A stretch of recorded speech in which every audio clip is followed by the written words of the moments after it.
Munira Wilson, who's Liberal Democrat education spokesperson, Lib Dem MP in Twickenham. And I know that you have measures that you want to talk about going forward, but can I just get a word from you first on the sentencing? Munira Wilson, some of my listeners are utterly appalled by this. Where do you stand? Good morning.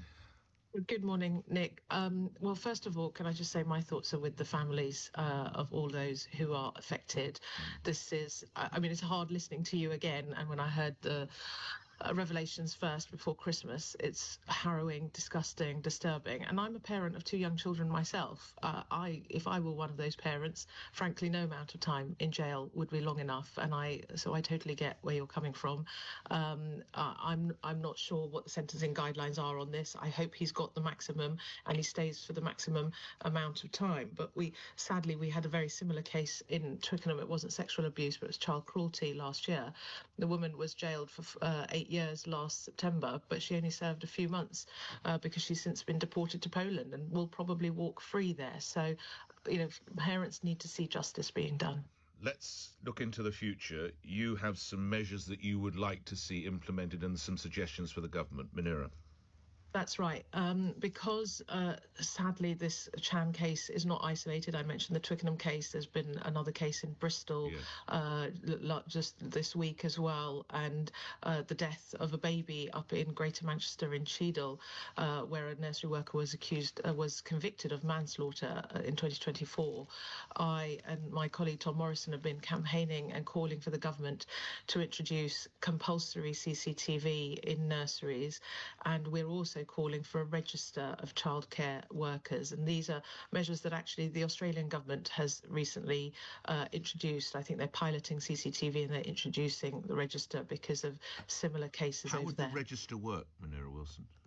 So it would essentially, if you were working with children, there would be a register that is held that has got details of your past employment history, your qualifications. One of the issues that emerged in the Twickenham Green case, where I've obviously been talking to the parents a lot through the court case, it emerged that the perpetrator, there had been red flags raised about her behaviours in a previous setting that weren't known to the Twickenham Green nursery.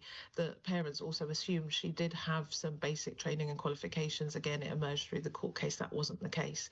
So I think tracking qualifications and past history is really important for providers to see. Obviously there'd have to be a discussion about how much of that information is directly available to parents, but I think if Ofsted and providers were looking at these registers and practitioners knew that these details were being collected, that would act as one of the deterrents alongside CCTV, which I have been calling for. Lastly, on the CCTV aspect, noting that some of these assaults took place in the toilets at the nursery, you would have CCTV cameras in the children's toilets?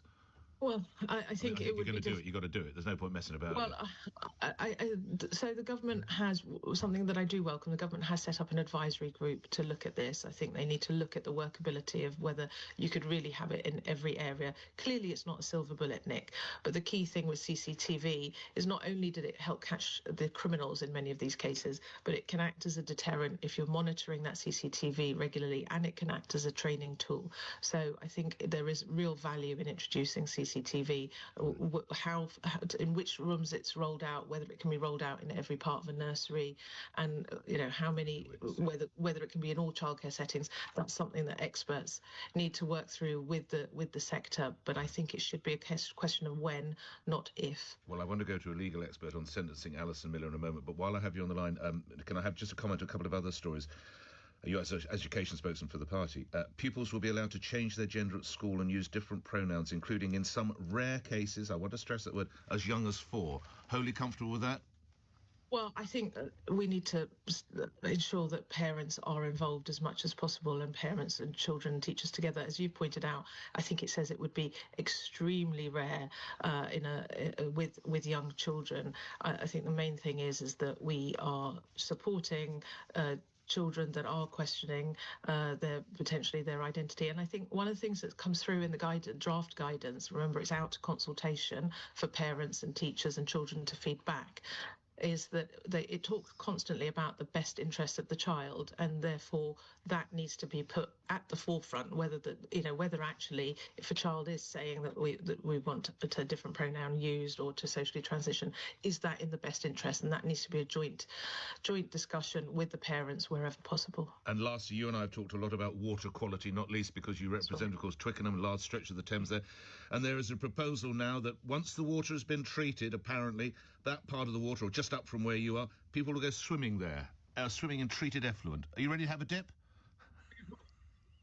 I'm not a keen swimmer myself, Nick, but I'm delighted that bathing water status has been achieved. I supported the application that was put in by the local swimmers and bathing enthusiasts. What I would say, how on earth can Thames Water be allowed to continue with the Teddington Direct River abstraction? This is just to remind my listeners, this is what is going to pump the treated water back in. On you go, Munira Wilson. Sorry, just to remind exactly. You can't have bathing water status with high quality water if you're then pumping treated effluent from the local sewage works back into the water. So I very much hope that ministers will step in and take these damaging proposals off the table. Grateful for your time this morning, Munira Wilson, Liberal Democrat education spokesperson and MP for Twickenham. Right, let's get